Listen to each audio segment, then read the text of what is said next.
अब नवयुग की गंगोत्री से बही ज्ञान की धारा है। हम युग का निर्माण करेंगे, यह संकल्प हमारा है। हम बदलेंगे, युग बदलेगा, यही हमारा नारा है। सद्विचार घर घर पहुँचाएं, यह कर्तव्य हमारा है।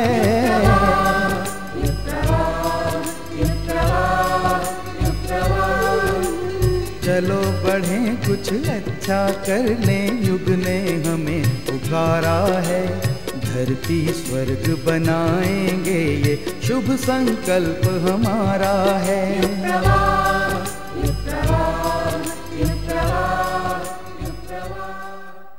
वंदनीय माताजी परम पूज्य गुरुदेव का ही दूसरा रूप है। पूज्यवर के संकल्प, उनकी योजनाओं को वंदनीय माताजी से बेहतर और कौन समझ सकता है। तो आइए सुनते हैं वही ऋषि चिंतन वंदनीय माताजी के श्रीमुख से। प्रज्ञा परिजनों, बच्चे घर की पाठशाला में जो सीखते हैं, अब वो विद्यालय में, कॉलेजों में नहीं सीख पाते। घर की पाठशाला में कौन मास्टर होता है उनका? उनकी होती है माँ और उनका होता है पिता। पिता और माता जैसा चाहें बच्चे को उसी तरीके से बना सकते हैं। बच्चा होता है गीली मिट्टी की तरीके से, जैसा चाहें उसको वैसा ही बना सकते हैं। कुम्हार होता है, मिट्टी होती है और सांचे होते हैं मिट्टी के, और जब चाहा किसी में मोर बना के रख दिया, किसी में कबूतर बना के रख दिया, किसी ने बंदर बना के रख दिया। किसने बना के रख दिया? कुम्हार ने। क्यों? मिट्टी तो एक ही थी ना। और तरह तरह का कैसे बन गया? तरह तरह का इसलिए बन गया क्योंकि उनके जो सांचे थे वो अलग अलग प्रकार के थे।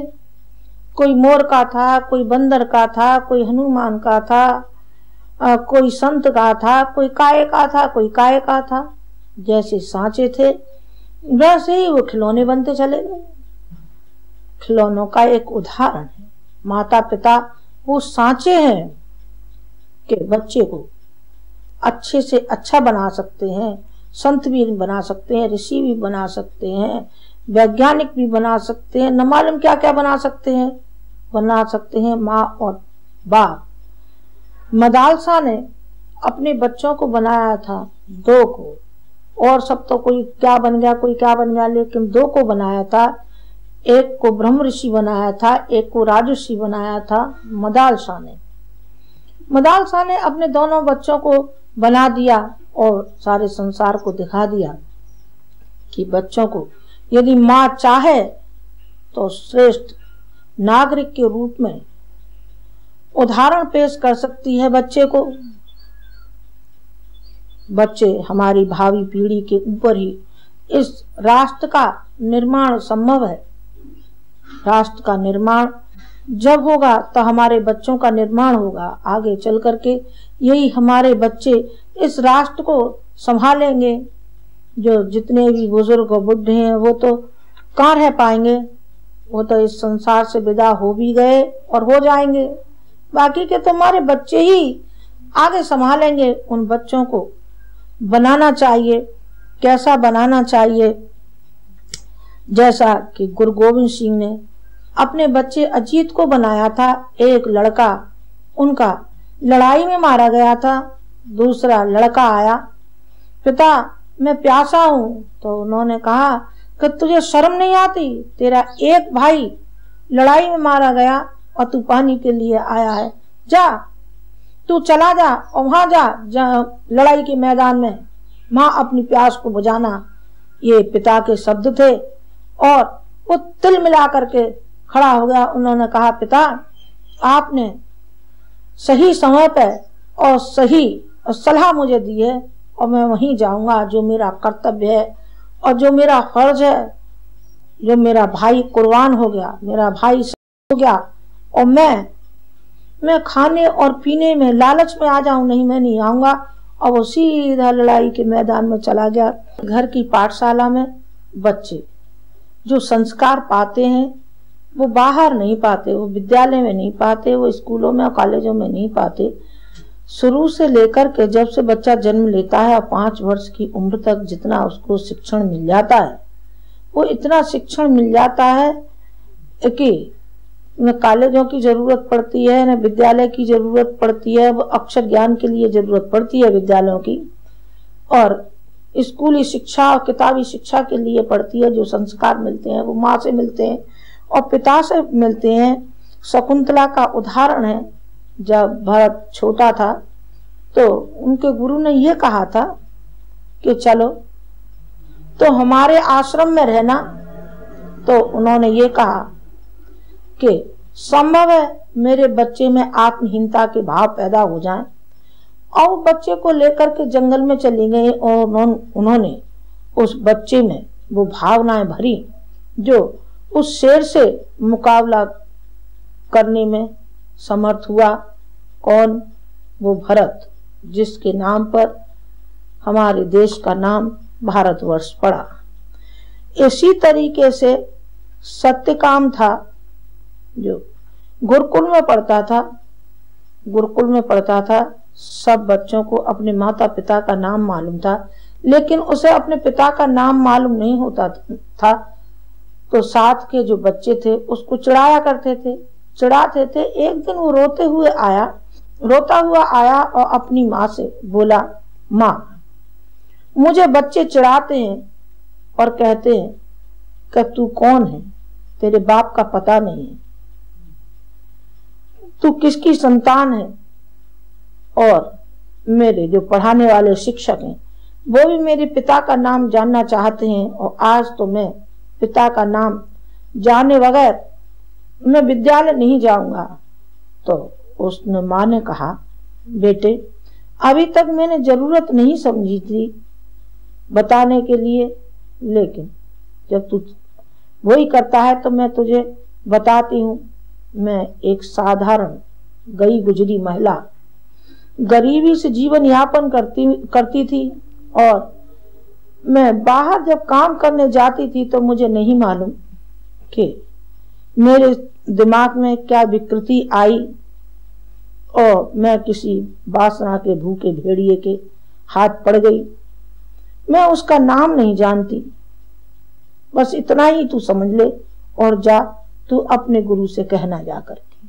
वो सत्यकाम आया वापस, और आकर के उसने अपने गुरुजी से सब पूरा हाल बता दिया। तो उन्होंने कहा कि बेटे धन्य है तेरी माँ, जिसने जो उस पर कुकृत हुआ उसने छिपाया नहीं, सत्य सत्य उसने बता दिया। इसी से उसका सत्यकाम जावाला पड़ा। जावाला उसकी माँ का नाम था।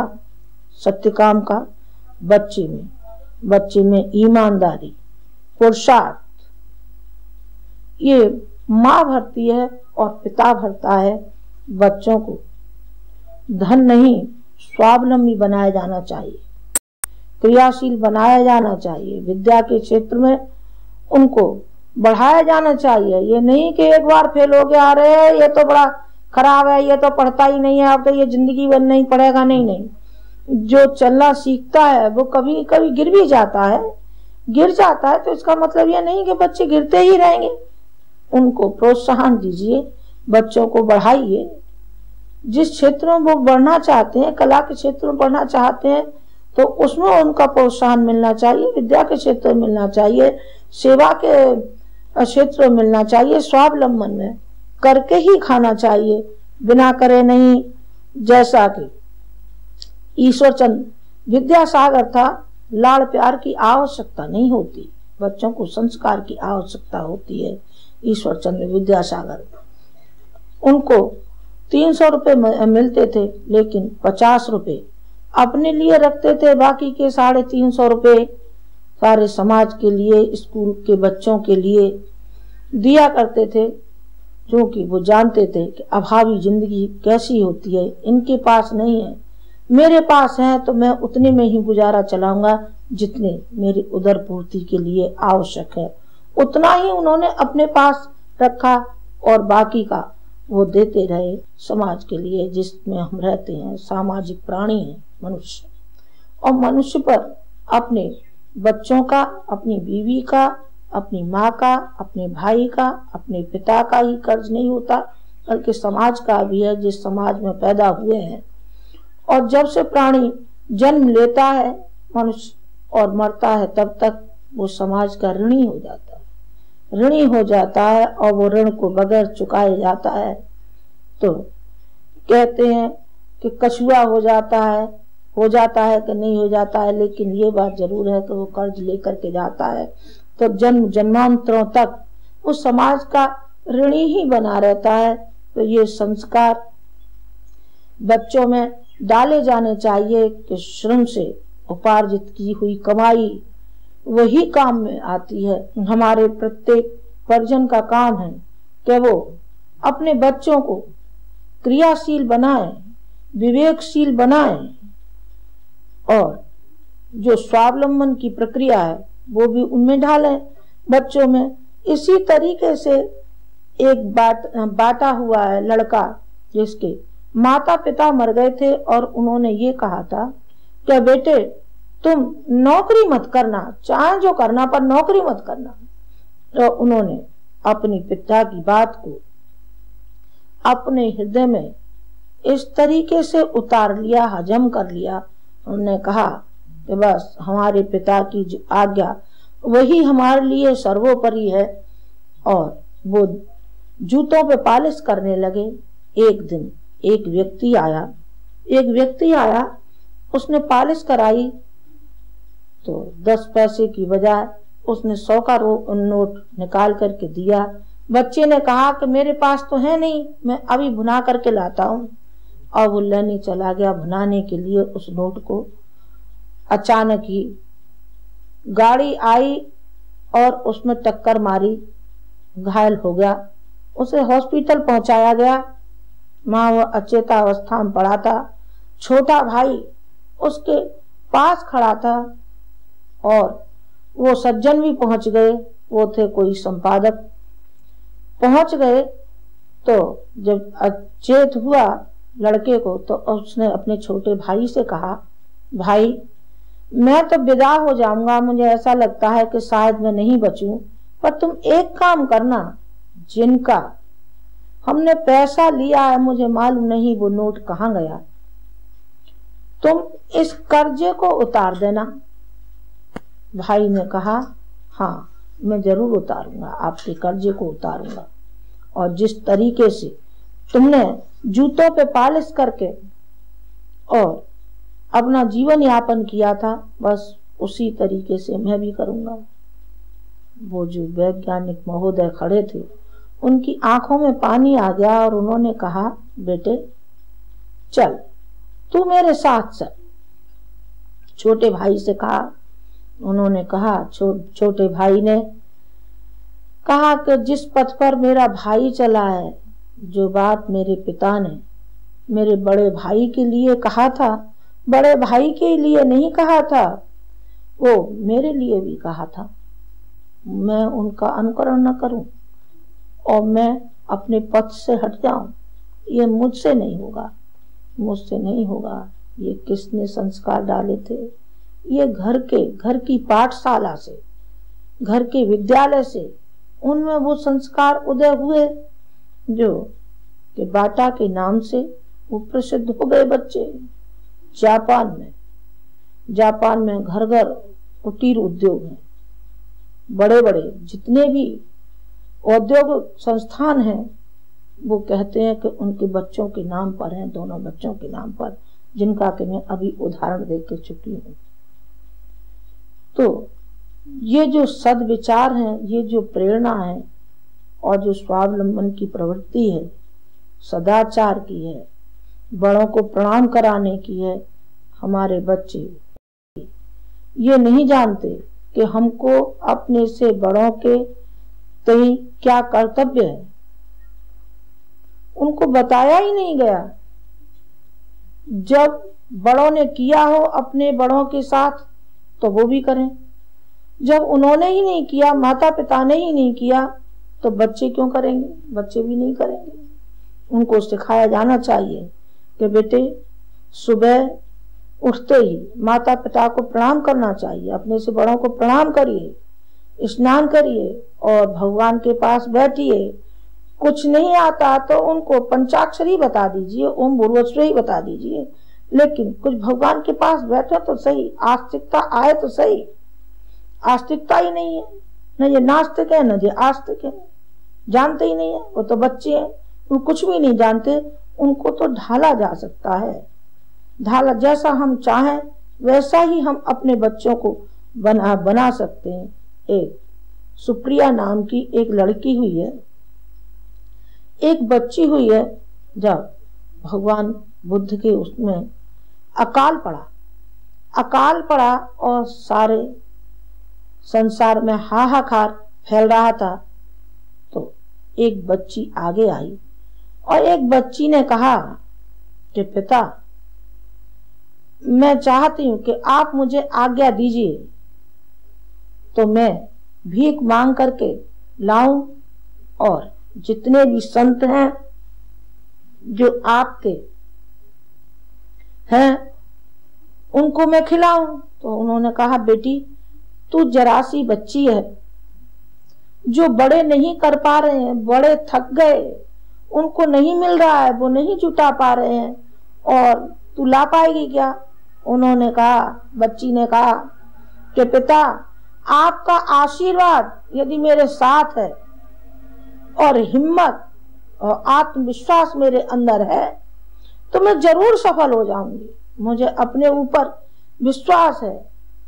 तो उन्होंने, भगवान बुद्ध ने उसको आशीर्वाद दिया, जा बेटी, तेरी भावना है और तेरे अंदर शक्ति है, तेरे अंदर सामर्थ्य है और तेरे अंदर पुरुषार्थ तुझे पुकार रहा है और मानव की पीड़ा तुझे पुकार रही है, तो तू जरूर सफल होगी, जरूर सफल होगी। और वो चली गई, उसने दर दर अपनी झोली फैलाई और उसने मांगा। जहां गई वहां ढेर लग गया। ये क्या बात थी? ये उसके पुरुषार्थ और मनोबल, और उसके साथ चल रहा था भगवान बुद्ध का आशीर्वाद चल रहा था, जो आज भी हमने देखा नहीं, केवल सुना है और पढ़ा है, और अनायासी जवान पर उस बच्ची का नाम आ गया। ये किसने बनाया था? उसके माता पिता ने बनाया था। के लिए, सारे राष्ट्र के लिए बच्चों को बनाना चाहिए। संस्कार दीजिए और मनोबल बढ़ाइए बच्चों का। मैं जा रही थी कि इन बच्चों को बनाएंगे तो ये पाएंगे कि आगे चल करके इन्हीं बच्चों में हमारे भगवान बुद्ध भी हो सकते हैं, गांधी भी हो सकते हैं, और न मालूम हमारे इन बच्चों में कौन कौन हीरा उत्पन्न हो सकते हैं और कौन कौन इनमें क्या क्या महापुरुष उत्पन्न हो सकते हैं। हमारा और आपका काम है कि इस पौधे को बढ़ाइए, नन्हे मुन्ने फूलों को बढ़ाइए और इन्हें दरख्त के रूप में तैयार करिए, जिससे कि आने वाली पीढ़ी इनकी छाया में बैठे और सुख शांति अनुभव करें।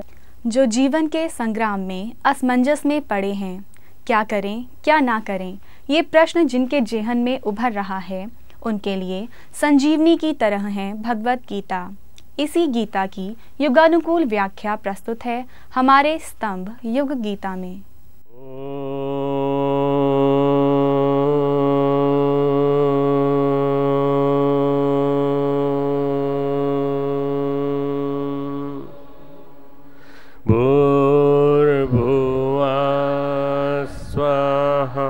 तत्सवितुर्वरेण्यं भर्गो देवस्य धीमहि धियो यो नः प्रचोदयात्। गीता जो है वो चालू होती है इंसान के द्वंद्व से, तनाव की समस्या से गीता आरंभ होती है। द्वंद्व से, तनाव से विषाद उत्पन्न होता है। ये जीवन की कॉमन समस्या है और विशेषकर युवकों में, आज के युवकों में, युवा युवतियों में बड़ी कॉमन है। ये नकारात्मक सोच के कारण पैदा हो रही है। ये वृत्ति जो पैदा हो रही है नकारात्मक सोच के कारण, इंसान के नकारात्मक सोच के कारण, नेगेटिव थिंकिंग, आत्महत्या की प्रवृत्ति, बेरोजगारी, नशाखोरी, ये पलायनवादी प्रवृत्तियां हैं सारी की सारी। अर्जुन पलायनवादी बन रहा है, कर्तव्य से भागना चाहता है और उसके कारण बड़े शास्त्रीय हैं, शास्त्रोक्त हैं कारण। अर्जुन असमंजस में है और असमंजस में आकर वो कह रहा है कि युद्ध में इन सबको मार करके कल्याण नहीं देख रहा।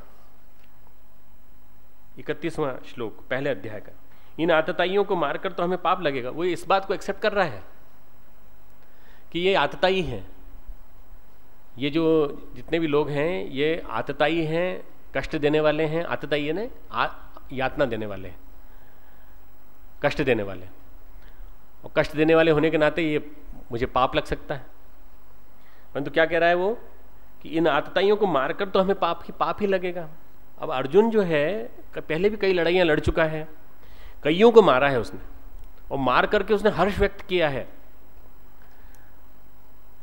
हमारा जो मणिपुर वाला क्षेत्र है, मणिपुर वाला बेल्ट, वहां तक गया अर्जुन, वहां से थाईलैंड तक गया है, और वो ऊपर का हिस्सा पार करके उत्तरी ध्रुव पे प्राणायाम करके पार करके सीधा सीधा वो अमेरिका का जो दक्षिणी हिस्सा है उसमें, और अमेरिका वहां तक भी होके आ गया। पूरी भारत की, पूरी महान भारत की नहीं बल्कि पूरे ग्लोब की उसने विजय परिक्रमा की है, स्वर्गलोक तक गया है, कहीं होगा।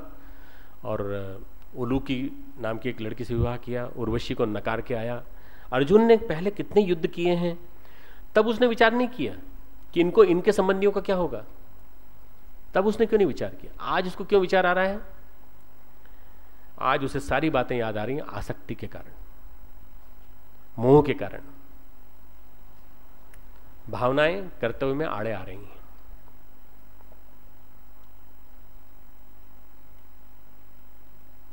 मूलतः वृत्ति अर्जुन की क्षत्रिय है। अर्जुन मूलतः क्षत्रिय है, युद्ध करना जानता है, युद्ध कला में माहिर है। युद्ध के माध्यम से उसने द्रौपदी को जीता था। पर अर्जुन तो यहां शिष्य बनकर के आया है, और अर्जुन जैसा आदमी जो एकाग्रता की परीक्षा दे चुका है ऑलरेडी, एकाग्रता की परीक्षा दे करके उसने द्रौपदी को जीता है 5 पांडवों के लिए, और लेकर के आया है। वो क्षत्रिय है, योद्धा है, गांडीव उसके हाथ में है, और उसके बाद उसके हाथ से गांडीव खिसक रहा है। क्यों? क्योंकि आसक्ति, मोह, भावनाएं, कर्तव्य आड़े आ रही हैं। तनाव गहरा होता चला जा रहा है। समस्या का जब निराकरण नहीं हो पाता, तनाव की समस्या का, तब वो मनोरोग बन जाता है, तब वो हमेशा मनोरोग बन जाता है। तनाव पहले यूस्ट्रेस बने, फिर पॉजिटिव स्ट्रेस बने। तनाव डिस्ट्रेस, पहले यूस्ट्रेस बने, फिर पॉजिटिव स्ट्रेस बने। पर जब हम अपने आप को हैंडीकेप्ड पाते हैं इस मामले में, तो बातें गहरी चली जाती हैं। इसीलिए उसको सब चीजें याद आने लगती हैं, सारे तर्क, गलत सलत तर्क भी देने लगता है। कन्फ्लिक्ट रिजॉल्व होना जरूरी है, सभी मानते हैं। सभी मानते हैं कि कन्फ्लिक्ट जब तक रिजॉल्व नहीं होगा तब तक समाधान नहीं निकलेगा तनाव की समस्या का। कबीर जहां एक तरफ हमें निरक्षर दिखाई पड़ते हैं, वहां श्री अरविंद पढ़े लिखे दिखाई पड़ते हैं, फ्रेंच में लिखते हैं, सावित्री जैसे महाकाव्य लिखते हैं। इन लोगों ने समाज में उजाला ही उजाला बांटा, मानसिक विकास चरमतम सीमा तक पहुंचाया। आदिशंकर जैसा व्यक्ति घर से भागता है 7 साल की उम्र में, 12 साल की उम्र में भाष्य लिखता है, और भारतीय दर्शन आज भी आदिशंकर के बिना अधूरा है। 22 साल की उम्र में मुक्ति पा लेता है। उपनिषदों के भाष्य चकित कर देते हैं हमको। और वो केवल बौद्धिक ग्रंथ नहीं लिखता, वो एक भक्ति का ग्रंथ, सौंदर्य का ग्रंथ लिखता है। सौंदर्य लहरी, गंगाष्टक, इमोशनल डेवलपमेंट का प्रतीक ग्रंथ बनाता है। तो इमोशनल डेवलपमेंट भी एक तरफ और इंटेलेक्चुअल डेवलपमेंट भी एक चरम सीमा तक, यह हमारे जो महान विद्वान हुए हैं उनमें दिखाई पड़ता है। साधना की कोई धारा बची नहीं, ऐसे हमारे महापुरुष हुए हैं, चाहे विवेकानंद हो चाहे आदि शंकराचार्य हो। असाधारण प्रतिभा के धनी, साहस के धनी। 8 वर्ष की उम्र में आद्य शंकराचार्य ने केरल से बद्रीनाथ तक की यात्रा की थी। कल्पना कर सकते? रास्ते में शास्त्रार्थ करते हुए गए थे। आध्यात्मिकता ने मूल क्या है? मूल है आध्यात्मिकता के अभाव से मनोरोग पनपते हैं। स्पिरिचुअलिटी की कमी, स्पिरिचुअलिटी की जानकारी की कमी। स्पिरिचुअलिटी क्या है इसको आदमी नहीं जानता। धार्मिक कर्मकांडों को सब कुछ समझ लेता है। मनोविज्ञान, आज का मनोविज्ञान कहता है तृप्ति ही एकमात्र रास्ता है। मनोविज्ञान कहता है काम वासना तृप्त कर दो, पूर्ण पुरुष, पूर्ण पशु बन जाओ। पूर्ण पुरुष नहीं, पूर्ण पशु बन जाओ, तनाव मुक्त हो जाओगे। ये बताइए कि कौन तनाव मुक्त हुआ? पशु तनाव मुक्त हो गए? पशुओं के मन को आपने पढ़ा? उसको फिर सताती काम वासना, और फिर ये भी नहीं देखता समाज में कहाँ है, किधर बैठा है, वहां भी पूरी करने लगेगा। ये जो फ्रायड की मान्यता है, इससे परे भारतीय चिंतन चलता है, और भारतीय चिंतन मन को पूरी तरह से समग्र लेके चलता है। नीत्शे ने कहा man is the bridge, man is on the bridge, man is on the bridge. मनुष्य ब्रिज के ऊपर है। एक तरफ क्या है? पशु, एक तरफ है देवता। ब्रिज का एक कोने पे पशु है, एक पर देवता है, और दोनों के बीच में मनुष्य खड़ा है। पुल पे जब तक रहोगे तब तक तनाव में रहोगे, पुल पर जब तक रहोगे तब तक तनाव में रहोगे। या तो इधर चले जाओ, पशु बन जाओ और पाश्विक कामनाओं की पूर्ति कर लो, या देवता बन जाओ। दोनों स्थिति में तनाव मुक्त हो जाओगे। पशु बन जाओगे तो विजिबल तनाव नहीं रहेगा, और देवता बन जाओगे तो विजिबल इनविजिबल किसी प्रकार का तनाव नहीं रहेगा। इंसान रहेंगे तो तनाव रहेगा। तनाव जिंदगी की चुनौती है, तनाव जिंदगी का नमक मिर्च है, तनाव जिंदगी की हरी मिर्च है, तनाव जिंदगी का मसाला है। Stress is the spice of life, और इसी स्ट्रेस से भगवान उसको गुजार रहे हैं पूरी की पूरी। बीच में लाके खड़ा कर दिया युद्ध के क्षेत्र के, कौरव और पांडवों के बीच में। ये तनाव है, पूरे तनाव की पूर्ण स्थिति में है। तनाव स्पाइस ऑफ द लाइफ है। हम जिंदगी की चुनौती से भागकर काम वासना की तृप्ति की ओर जाते हैं या शराब के नशे की ओर जाते हैं? तनाव से मुक्ति की ओर हम जब जाते हैं तो या तो हम काम वासना की तृप्ति की ओर जाते हैं या शराब के नशे की ओर जाते हैं। यदि हम इंसानियत विकसित करना चाहते हैं तो हमें पहले देवता बनना पड़ेगा। देवता बनना चाहिए। देवता बनने के लिए वासना की पूर्ति नहीं, बल्कि हमें व्यक्तित्व के विकास की बात सोचनी चाहिए। भगवत गीता का सारा ज्ञान व्यक्तित्व के विकास को लेकर है। ये सभी कहते हैं कि एक वासना तृप्ति राजमार्ग नहीं है। गीता में अर्जुन को भगवान ये नहीं कह रहे हैं कि वासना तृप्ति जो है वही एकमात्र समाधान है। भगवान कह रहे हैं काम एश क्रोध एश रजोगुण समुद्भव। काम एश क्रोध एश रजोगुण समुद्भव। ये काम और क्रोध जो है रजोगुण की वृद्धि का कारण बनते हैं। महाशनो महापापमा, महाशनो महापापमा विद्धि एनमिह वेरिणम। तीसरे अध्याय का 37वां श्लोक। काम एश क्रोधेश रजोगुण समुद्भव महाशनो महापापमा विद्धि एनमिह वेरिणम। ये रजोगुण से उत्पन्न हुआ काम ही क्रोध है, बहुत खाने वाला है, भोगों से कभी ना अघाने वाला है, बड़ा पापी है। इसको ही तो इस विषय में वेरी जान। 3/37 तीसरे अध्याय का 37वां श्लोक। ये श्लोक जो है भगवान को कहने की जरूरत क्यों पड़ी? क्योंकि कहीं ना कहीं अर्जुन के मूल में ये बातें हैं और वो अचेतन में बैठी हुई हैं, तो उनको ठीक करने के लिए उसको सुनाना पड़ रहा है। काम ही क्रोध का एक कारण बनता है। असली वासनाओं का कारण है रजस। वो बता रहे हैं रजोगुण समुद्र। रजस इंद्रिय भोगों की लालसा। इंद्रिय भोगों की लालसा को रजोगुण की वृद्धि कहते हैं। रजोगुण जब बढ़ता है तो इंद्रिय भोगों की लालसा बढ़ती है, बहुत खाने वाला है, बहुत पापी है। भगवान कहते हैं वासना का परिष्कार करो। इसी में आगे चल के लास्ट में कहते हैं जय शत्रुम महाबाहो काम रूपम दुरासदम। अंतिम श्लोक तीसरे अध्याय का। जय शत्रुम महाबाहो, हे महाबाहो तो इस काम रूप दुर्जय शत्रु को मार डाल। कहाँ? तो युद्ध का क्षेत्र जहां स्ट्रेस में अर्जुन खड़ा है, और कहां वो कह रहे हैं काम रूपी शत्रु को मार डाल। तो क्या फ्रायडवादी थ्योरी पे चल रहे हैं भगवान कृष्ण? नहीं, वो अर्जुन को समझाने की कोशिश कर रहे हैं कि स्ट्रेस के मूलभूत कारणों में से एक कारण ये भी है, और अगर इससे मुक्त नहीं हुए बेसिकली तो तुम जो है कर्मयोगी नहीं बन पाओगे, दिव्य कर्मी नहीं बन पाओगे। दिव्य कर्मी बनना है, दिव्य कर्मी बनने के लिए काम से मुक्ति पाएं, वासना का परिष्कार करें, काम को परिशोधित करें, सब्लिमेट करें। कैसे करें? कला, प्रेम और भक्ति के माध्यम से। कला का विकास, प्रेम का विकास, भक्ति का विकास, क्रमशः शुद्ध होते होते।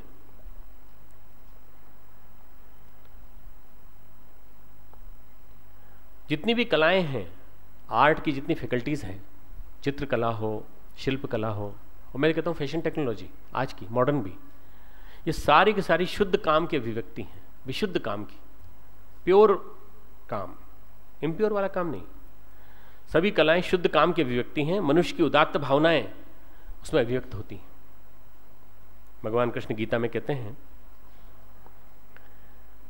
10वें श्लोक में, मैं सृष्टि के सृजन के लिए काम हूं।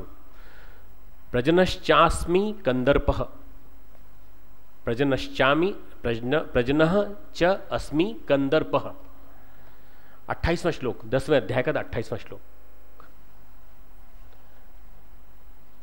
प्रजनन के लिए मैं काम हूं, मैं सृष्टि के सृजन के लिए काम हूं। भगवान कृष्ण अपने आप को काम के रूप में बोल रहे हैं, प्रेजेंट हूं मैं, तो काम को खराब थोड़ी बताएंगे। वो काम को उल्लास की वृत्ति बता रहे हैं, प्रेम की वृत्ति बता रहे हैं, सृजन की वृत्ति बता रहे हैं। काम सृजन वृत्ति है, वासना शोषण वृत्ति है। काम सृजन की वृत्ति है और वासना शोषण की वृत्ति है।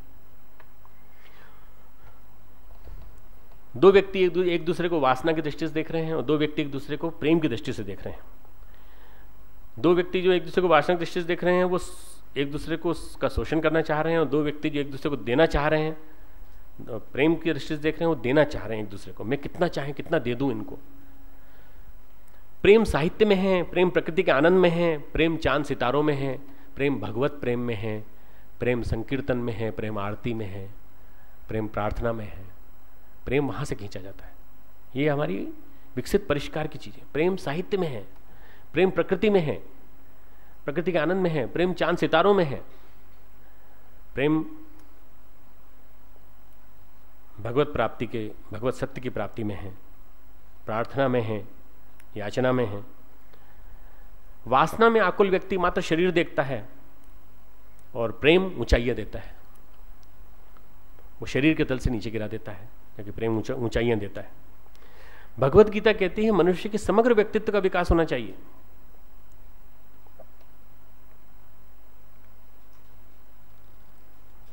आध्यात्मिक दृष्टिकोण विकसित होना चाहिए। जीवन शैली कैसी होना चाहिए वो बताता है भगवत गीता का चिंतन। भगवत गीता व्यक्तित्व के विकास के शिखर तक पहुंचने की पाठ्यपुस्तक है। व्यक्तित्व के विकास के शिखर तक पहुंचने की पाठ्यपुस्तक है।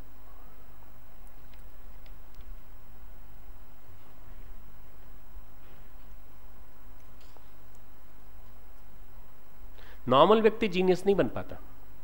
स्पिरिचुअलिटी में डीप जो आदमी है वही जीनियस बन पाता है। जीनियस बनना हर किसी के लिए संभव नहीं है। जिसने आध्यात्मिकता के मार्ग को अपनाया वही जीनियस बन पाता है।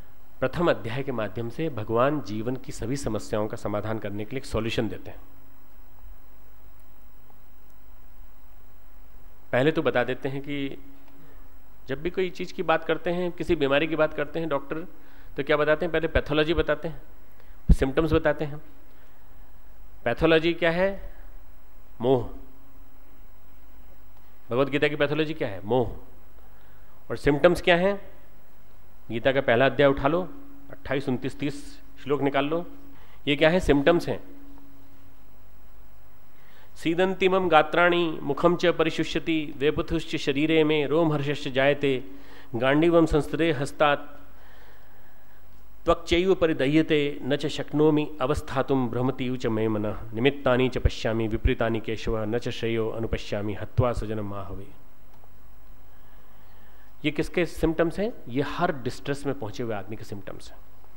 मेरे अंग शिथिल हुए जा रहे हैं, मुख सूखा जा रहा है, मेरे शरीर में कंप और रोमांच हो रहा है, हाथ से गांडीव धनुष गिर रहा है, त्वचा भी बहुत जल रही है, मेरा मन भ्रमित सा हो रहा है, इसलिए मेरा मन खड़ा रहने को समर्थ नहीं है। हमारे मेडिकल साइंस में अर्जुन को जब चेकअप किया जाएगा वहाँ पर स्टेथोस्कोप से, तो उसकी हार्ट रेट ज़्यादा मिलेगी, ब्लड प्रेशर ज़्यादा मिलेगा, और क्या मिलेगा?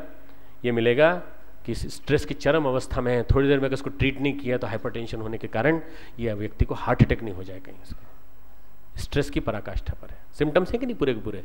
हाथ से गांडीव गिरा जा रहा है, मुंह सूख रहा है, ये सारे सिम्टम्स किसके हैं? स्ट्रेस की पराकाष्ठा के हैं।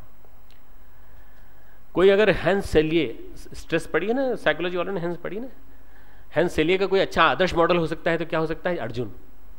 और अच्छा श्लोक कौन सा हो सकता है? ये 28वां 29वां श्लोक, सबसे बढ़िया श्लोक। कि क्या सिम्टम्स होते हैं? ये सिम्टम्स होते हैं, डिस्ट्रेस के सिम्टम्स ही होते हैं। इसी द्वंद्व में रेजोल्यूशन छिपा है, इमोशंस और ड्यूटी का द्वंद्व है ये।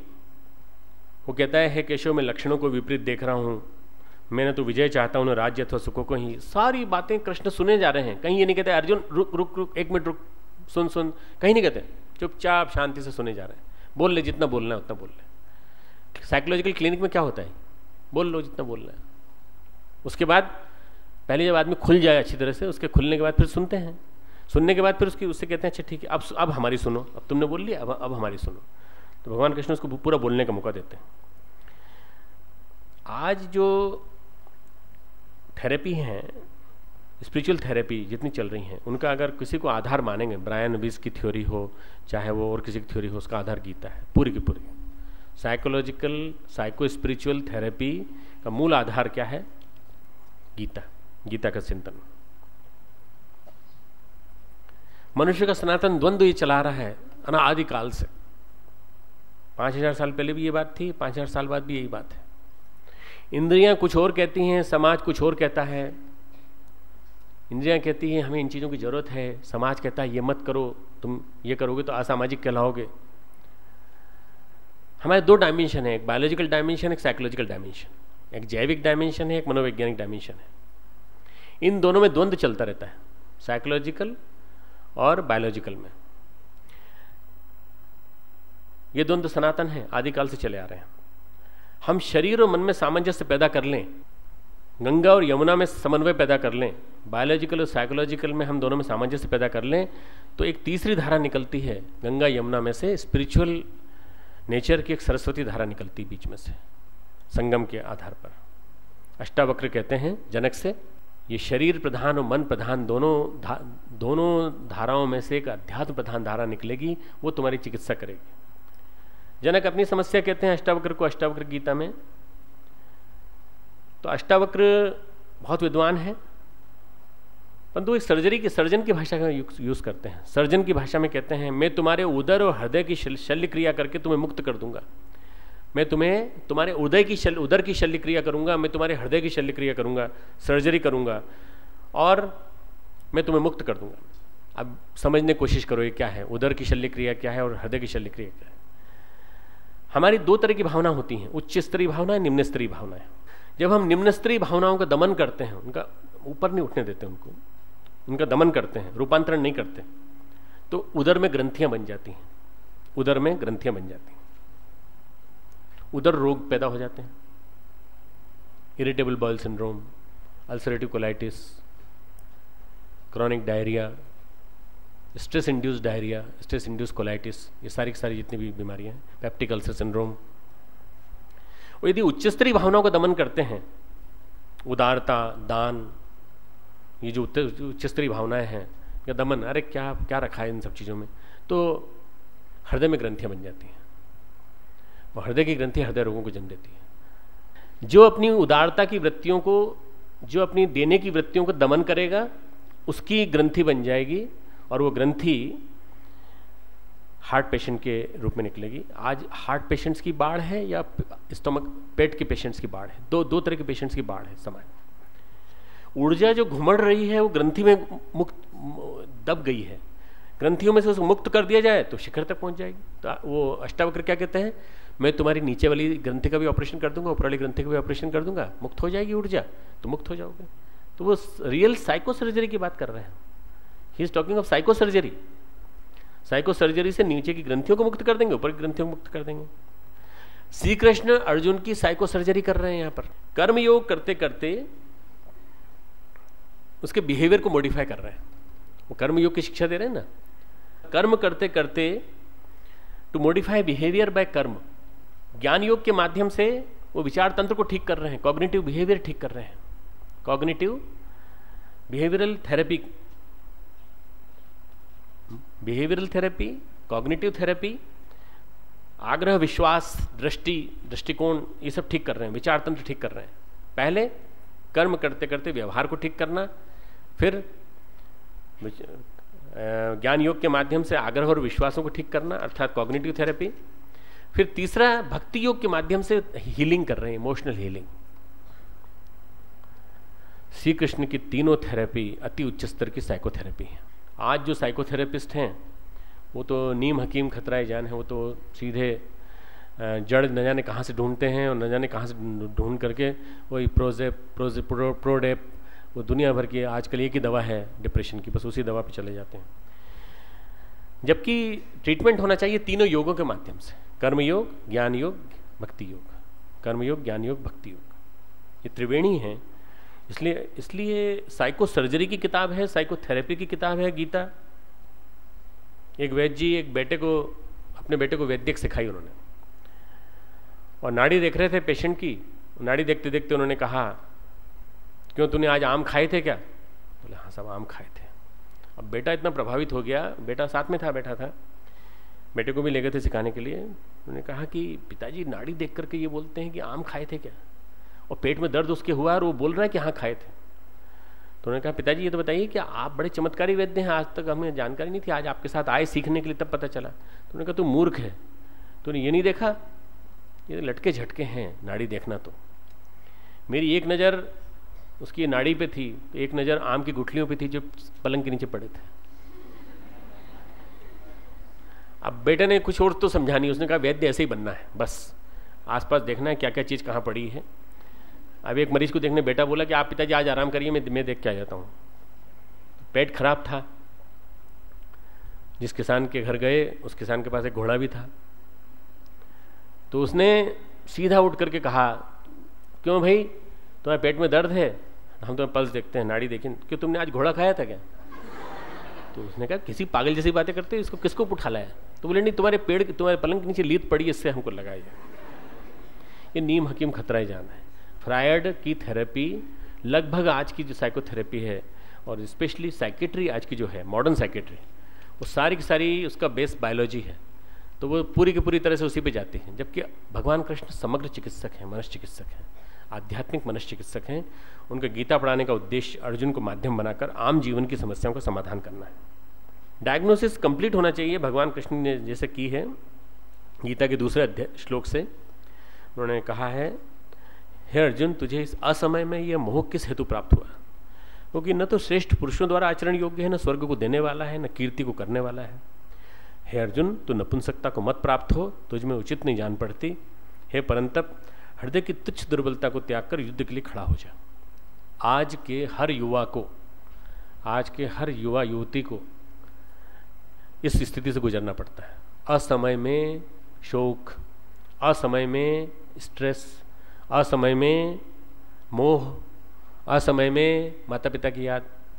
एग्जाम की सामने आ रहा है, इधर माता पिता की याद आने लगी, होम सिकनेस होने लगी। क्यों? कायरता रूपी दोष, कायरता रूपी दोष। कर्तव्य को देखो पहले, भावनाएं पीछे, कर्तव्य पहले, भावनाएं पीछे, कर्तव्य पहले। तो ये जो आज का जो पुरुष है, आज का जो युवा है, उसको अपना कर्तव्य दिखाई पड़ना चाहिए, भारत भूमि का कर्तव्य दिखाई पड़ना चाहिए।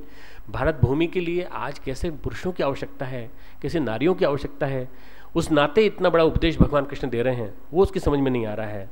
और इसी वजह से सारा के सारा ट्रीटमेंट भगवान कृष्ण जो है दो गालियों के द्वारा देते हैं, नपुंसक और श्रेष्ठ पुरुषों द्वारा आचरण न करने योग्य, न स्वर्ग को देने वाला, न कीर्ति को करने वाला, ऐसा आचरण तू क्यों कर रहा है? ये दो गालियां उन्होंने दे दी। अब ये इतनी ज्यादा चुभती हैं अर्जुन को। हे मधुसूदन जवाब देता है, मैं रणभूमि में किस प्रकार बाणों से भीष्म पितामह। अब वो बोलता है कि सबसे ज्यादा चुटीला जवाब देना चाहिए, तो भीष्म पितामह का नाम लेता है, द्रोणाचार्य का नाम लेता है, क्योंकि पूजनीयों को कोई मारा जाता है। अब आज उसको पूजनीय मालूम पड़ रहे हैं। और जब कृष्ण के सामने जब अज्ञातवास में बात करता था, तब ये करता था कि इन दोनों को क्या हो गया, दोनों को गाली देता था अज्ञातवास में। पीठ पीछे तो सब गाली दे लेते हैं, सामने जब सामना हो गया, आमने सामने खड़े हो गए, तो अपने कायरता के लिए बहाना बना लिया अर्जुन ने भीष्म पितामह को और द्रोणाचार्य को। गुरुन हत्वा ही महानुभावा, 5वां श्लोक। इन महानुभाव गुरुजनों को न मारकर मैं इस लोक में भिक्षा का अन्न भी खाना कल्याणकारी समझता हूं। ये कभी नहीं खा सकता। अर्जुन महा चतुर प्राणी है, कभी भिक्षा का अन्न खाने की उसकी पात्रता ही नहीं है, क्योंकि वो क्षत्रिय है। भिक्षा का अन्न खाना भी कल्याणकारक समझता हूं, फिर भी बोल रहा है गुरुजनों को मारकर भी इस लोक में रुधिर से सने हुए अर्थ और कामरूप भोगों को ही तो भोगूंगा। ये काम की बात कहां से आई मालूम? यहां से आई है। काम रूप भोगों को तो भोगूंगा, अर्थात तो जीवित रह रहा है, तो युद्ध लड़ रहा है, तो दो कामों के लिए लड़ रहा है। किस काम के लिए? रुधिर से सना हुआ अर्थ और काम रूप भोग। जीवन के 4 पुरुषार्थ होते ना, धर्म, अर्थ, काम और मोक्ष। तो आप मुझे क्यों लड़ने के लिए कह रहे हैं? 2 ही कामों के लिए, अर्थ और काम के लिए, वो भी अधर्म में। अधर्म में अर्थ, अधर्म में काम। काम भोग से जुड़ा हुआ और रुधिर से जुड़ा हुआ अर्थ, रक्त से सना हुआ अर्थ, रक्त से सना हुआ पैसा लेकर क्या करूंगा मैं? वो भी गुरुओं को मारकर। हम यह भी नहीं जानते कि हमारे लिए युद्ध करना और न करना, 6वां श्लोक, इन दोनों में से कौन सा श्रेष्ठ। ये भी नहीं जानते कि उन्हें हम जीतेंगे या हमको वो जीतेंगे। अभी भविष्यवाणी तो नहीं कर सकते, वो कहे जा रहा है। जिनको मारकर हम जीना भी नहीं चाहते, वे ही हमारे धृतराष्ट्र के पुत्र हमारे मुकाबले में खड़े हैं। मतलब उनको मारने के बाद हमारी भी इच्छा नहीं होगी हम जिएं। ये तर्क, ये सारे आज ही के दिन उसको याद आ रहे हैं। अब वो डायग्नोसिस भी खुद ही कर रहा है, अपनी खुद डायग्नोसिस कर लेता है। यहां आकर के 7वें श्लोक में डायग्नोसिस कर लेता है। इसलिए कायरता रूपी दोष से उपहत यानी विचलित, भगाए हुए, उपहत यानी भगाए हुए, मेरे नेचर को अपहरण कर लिया है, जैसे अपहरण कर लिया, अपहरण किए गए स्वभाव वाले धर्म के विषय में मोहित चित्त हुए धर्म सम्मूढ़ चेता, मैं आपसे पूछता हूं, जो साधन निश्चित कल्याणकारक हो मेरे लिए कहिए। इसलिए आपके शरण आए हुए मुझको शिक्षा दीजिए। शिष्यस्ते हम शादी माम तो हम प्रपन्नम, मैं आपकी शरण में आया हूं, इसलिए आप मुझे शिक्षा दीजिए। जिस दिन ये भाव पैदा हो जाता है, उस दिन एक नया अर्जुन पैदा होता है, उस दिन एक महामानव पैदा होता है। रचो मनुष्य भी नया कि ईश्वरत्व भी नया, एक नया ईश्वर पैदा होता है हमारे लिए, एक नया गुरु पैदा होता है। और नया गुरु पैदा होकर के हमारे जीवन का समाधान, हमारी सारी समस्याओं का समाधान करने का प्रयास करता है। विनाश के बाद सृजन, ध्वंस के बाद शांति, यही प्रकृति का सुनिश्चित क्रम है। अवतारी सत्ताएं भी इसी क्रम को धारण करती हैं। पहले दुष्टों का संहार, फिर सज्जनों का उद्धार। इसी क्रम में लंका युद्ध के पश्चात भगवान श्री राम ने 10 अश्वमेध किए। भगवान श्री कृष्ण ने महाभारत के युद्ध के बाद राजसूय तथा अश्वमेध यज्ञ करवाए।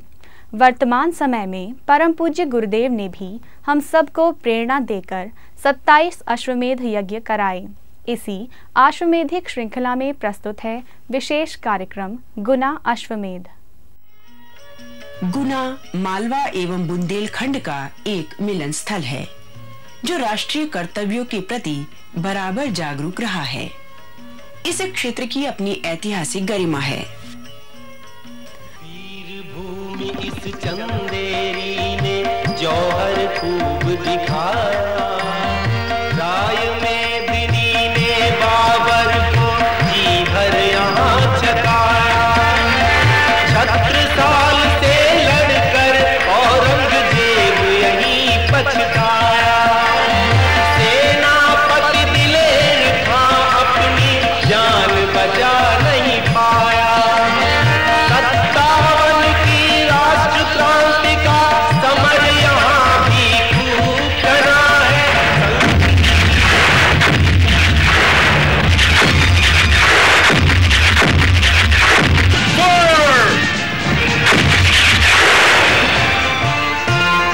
यह देखो शिवपुरी यहाँ की महिमा अजब निराली। यह बगिया है शिव शंकर की, वे है इसके माली। धर्म भूमि तात्या टोपे की यहाँ पास में झांसी। लक्ष्मीबाई यहाँ बनी थी अंग्रेजों की फांसी। बुंदेले हर दोनों के मुख इसका भारी नाम सुना है। यह इतिहास प्रसिद्ध क्षेत्र है, इसका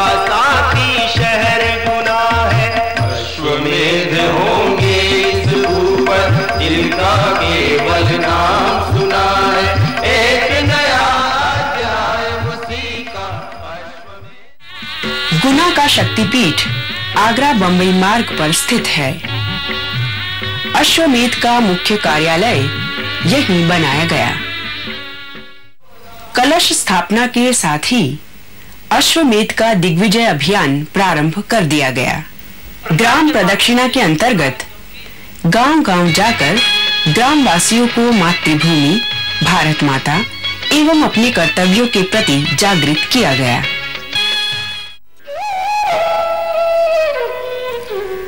दूसरे चरण में रजवंदन एवं तीसरे में संस्कार महोत्सवों की श्रृंखला चली।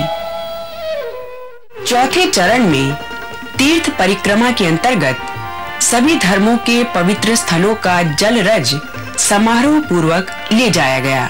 सारा वातावरण सद्भावना एवं श्रद्धा से भर उठा।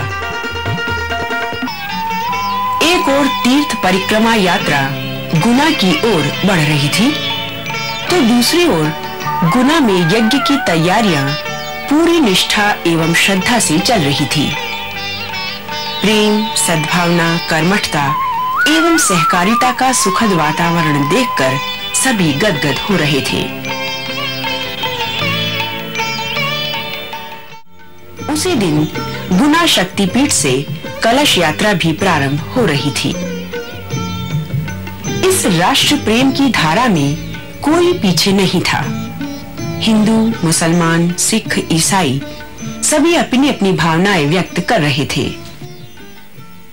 अश्वमेधों में होने वाली मंगल कलश यात्रा नारी शक्ति के जागरण का एक उद्घोष भी है। नारी को समान अधिकार देने की बात कही तो सभी जगह जाती है, किंतु नारी शक्ति की तेजस्विता, सहन शक्ति तथा उसका पूर्ण सम्मान अश्वमेधों में ही देखा जा सकता है।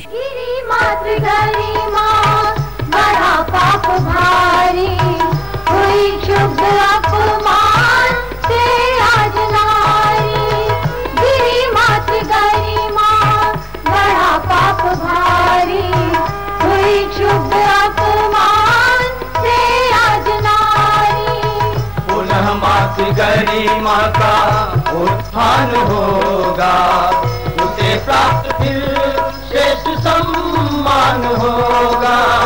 अश्वमेध की यज्ञशाला में पहला अधिकार पूर्ण प्रवेश मंगल कलशधारी महिलाओं का होता है। भारतीय संस्कृति में किसी भी शुभ कार्य का प्रारंभ पवित्र जलयुक्त मंगल कलश स्थापित करके किया जाता रहा है।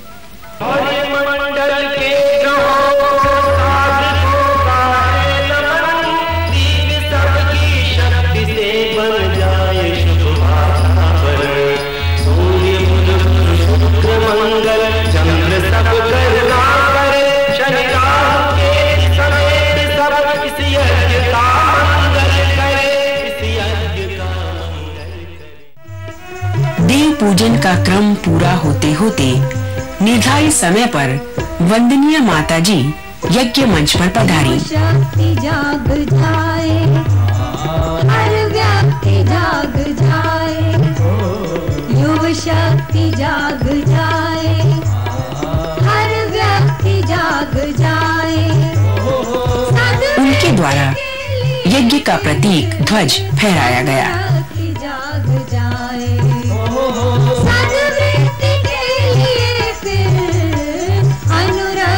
जाग जाए, होवे उदारता फिर प्रत्येक आचरण में उड़ती हो गंध भीनी, जो दूर तक चमन में ओ धर्म की पताका। मैं भगवती देवी शर्मा आज चैत्र शुक्ला एकादशी दिनांक 3 अप्रैल को युग निर्माण गायत्री परिवार के संस्थापक अध्यक्ष पद से देव संस्कृति दिग्विजय अभियान के तीसरे अश्वमेध यज्ञ मालवा अंचल गुना मध्य प्रदेश के शुभारंभ की घोषणा करती हूँ।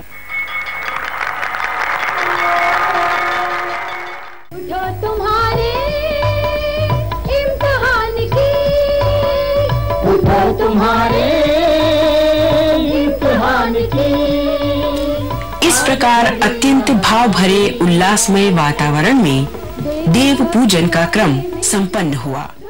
अब तेरा दुख दर्द हृदय का माँ हमने पहचाना, इसीलिए तो पहन लिया है या केसरिया बाना, या केसरिया बाना। वंदनीय माताजी ने भारत की महान ऋषि परंपरा का उल्लेख करते हुए पूज्य गुरुदेव के अद्भुत जीवन पर प्रकाश डाला। गुरुजी कहा करते थे कि हम धरती पर स्वर्ग लाने की चेष्टा कर रहे हैं, और मनुष्य में देवत्व का जब उदय हो जाता है तो वो अपने निजी स्वार्थों को हट करके और परमार्थ की ओर चलता है। परमार्थ की ओर जब चलता है तो स्वतः ही भगवान उसको देता हुआ चला जाता है, इसमें दो राय नहीं है। एक संत ने इतना संगठन तैयार कर दिया जो लाखों की संख्या में, क्या करोड़ों की संख्या में कह सकते हैं हम, लाखों की संख्या में तो पत्रिका निकलती है, हम करोड़ों की संख्या में कह सकते हैं, जिनके हाथ में माला थमा दी, जिनके व्यसन छुड़ा दिए, जिनकी बुरी आदतें छुड़ा दी, जो दहेज का प्रचलन था वो छुड़ाया, आदर्श विवाह होने लगे। कितना उन्होंने देश का काम किया है। एक कोने में बैठ करके गरीब अपना करते रहे, कोई पहचान भी न पाया। मुझे पूरा विश्वास है कि ये मेरे बेटे और मेरी बेटियां बैठी हैं तो हमारे पद चिन्हों पर चलेंगी और चलने की कोशिश भी कर रही हैं और आगे भी करती रहेंगी। ओम शांति। आओ सब मिल महाक्रांति में अपनी आहुति डालो, सुख संपत्ति सौभाग्य श्रेयता देव अनुग्रह पालो। यह दिग्विजय प्रयाण राष्ट्र में नई शक्ति भर देगा। यह है बौद्धिक क्रांति विश्व को नई रोशनी देगा। नहीं समापन समझो इसको, होना इससे कई गुना है। अश्वमेध संपन्न हो रहा जहां यही वह नगर गुना है। मनुष्य मात्र को उज्जवल भविष्य की प्राप्ति तथा राष्ट्र के सांस्कृतिक संगठन एवं विकास के लिए अश्वमेध किए जा रहे हैं। इसलिए सबको सद्बुद्धि प्रदान करने वाले गायत्री महामंत्र की आहुतियों के साथ सबके उत्पादक सविता देव के लिए विशेष आहुतियां भी दी गई।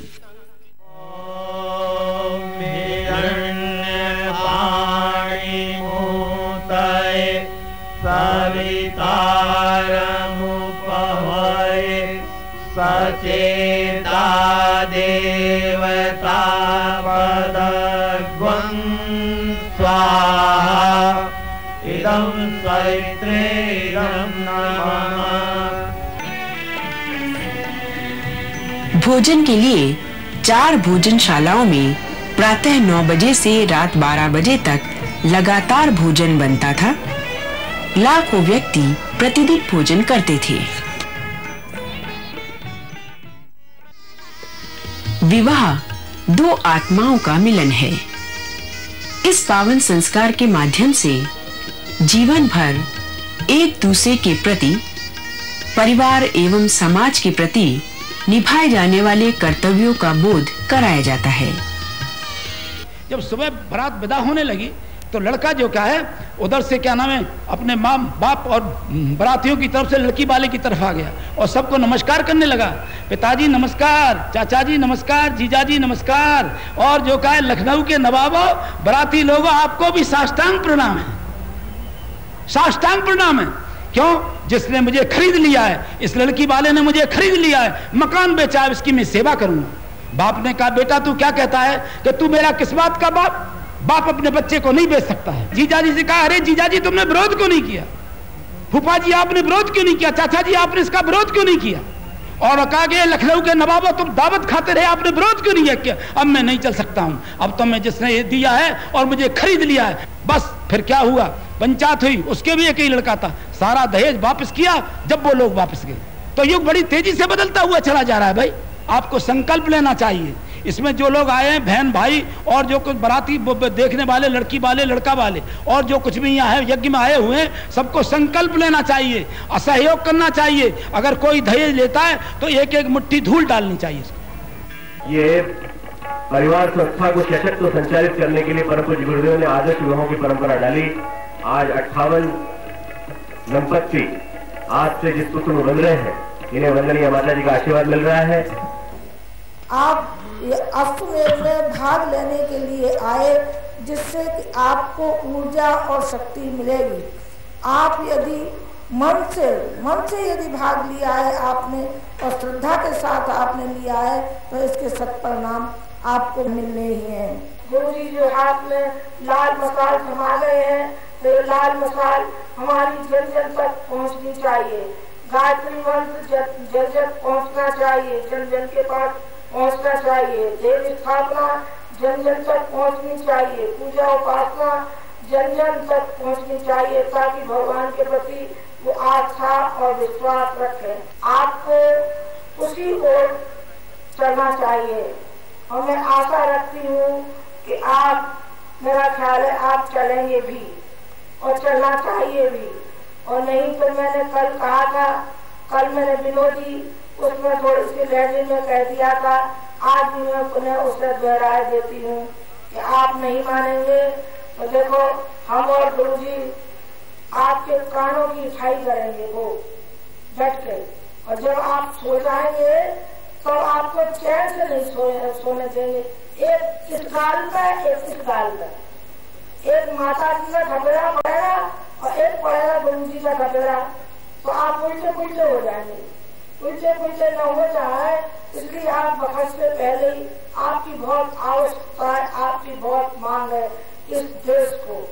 हम आजीवन आपको बांधे रहेंगे, जब तक हम जिंदा हैं तब तक आप बंधे रहेंगे, और जब हमारा शरीर नहीं रहेगा तो परोक्ष रूप से आपके ऊपर छाए रहेंगे। जिस तरीके से गुरुजी काया शरीर और सूक्ष्म शरीर में जाकर के सारे वातावरण पर छाए हुए हैं, इसी तरीके से हम अपने बच्चों पर सारे विश्व पर छा लेंगे। किसी के माध्यम से कराएं हम चाहे, तो माध्यम कोई भी हो सकता है। मुझे आशा है आपसे बहुत कुछ आशाएं में लेकर के आई हूँ इस गुना नगरी के लिए। छोटे से जिले में इतना बड़ा काम हो गया है, इतनी अपार भीड़ होती हुई चली आ रही है, मुझे बहुत खुशी है और बहुत प्रसन्नता है। इन शब्दों के साथ मैं अपनी बात समाप्त करती हूँ। ओम शांति। दीक्षा देने वंदनीय माता जी स्वयं पधारी। पहली दक्षिणा है कि आप नियमित उपासना करेंगे, एक दिन भी आपकी चूक नहीं होनी चाहिए। नंबर 2, उपासना तो हुई अपनी जीवात्मा के लिए, भगवान के लिए, और साधना हुई अपने लिए, अपने परिष्कार के लिए। आप परिष्कृत होइए, स्वाध्याय कीजिए। स्वाध्याय आपको नियमित करना चाहिए, अच्छे विचार आपको पढ़ने चाहिए ताकि आपकी बुद्धि का विकास होता हुआ चला जाए। प्रतिज्ञा कीजिए कि जो भी आपके अंदर बुराइयां हैं उन बुराइयों को आप निकालेंगे। कौन कौन सी बुराइयां हो सकती हैं? बुराई नंबर 1 कि शराब हो सकती है, शराब पीते हो, मीठ खाते हो, बीड़ी सिगरेट पीते हो, पान तम्बाकू खाते हो, और भी इसमें जो अनेक बुराइयां छिपी हुई है, जिसमें हमारी शारीरिक और मानसिक बुराई भी है कि शरीर से तो नहीं होता, कई बार दिमाग से होता है, दिमाग से भी नहीं होनी चाहिए। फिर आप क्या करेंगे? आप समाज सेवा के लिए व्रत लीजिए कि हम 2-4 घंटे नियमित हम समाज के लिए देंगे। जो हमें बताया गया है समाज सेवा के लिए, आप समाज सेवा के लिए व्रत लीजिए। ताकि हम सारे विश्व के लिए जो कह रहे हैं कि सारे विश्व को बदल डालेंगे, तो कैसे बदल डालेंगे? आप बदलेंगे तभी तो बदलेंगे। 5वीं जो दक्षिणा है वो है अंशदान। आलस्य और प्रमाद जो छाया रहता है, इस आलस्य और प्रमाद को निकाल देंगे। जो लड़कियां हैं जो बैठी हैं, मैं उनसे कहूँगी कि वो आलस्य और प्रमाद को छोड़ करके नारी जागरण के लिए कुछ कार्य करें। 2 से 5 तक का टाइम मिलता है, वो भली भांति कर सकती हैं। हर हालत में समय दान आपको देना ही चाहिए। समय की पुकार है, समाज की पुकार है, ये राष्ट्र की पुकार है कि आपको ये सुननी चाहिए और सुन करके आप यूं ही चुप न रह जाएं, बल्कि अपने हृदय में उतारें और उसको कार्य रूप में आप लाएं।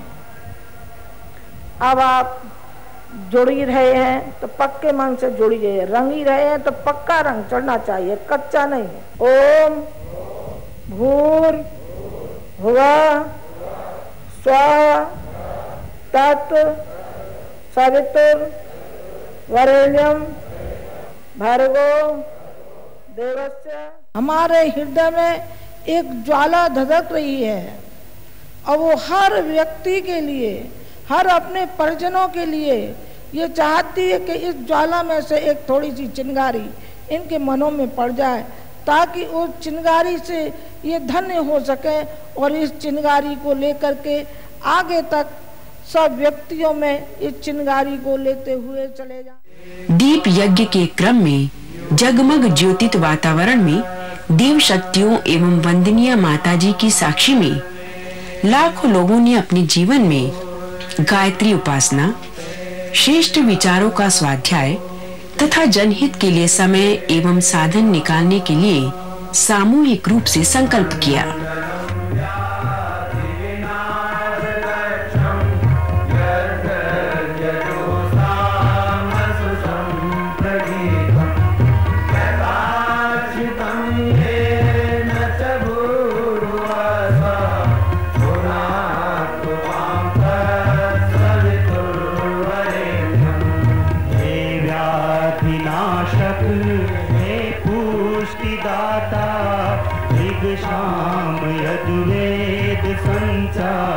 करता हे भूर्भुवः स्वः प्रकाशित पावन बना दो हे देव सविता।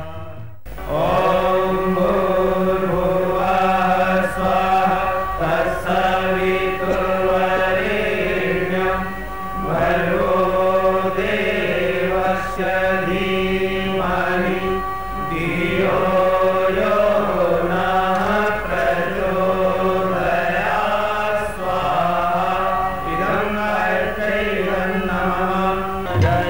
जय गायत्री माता, सतमार्ग पर हमें चला, सभी गाएं। वो है सुखदाता, जयति जय गायत्री माता।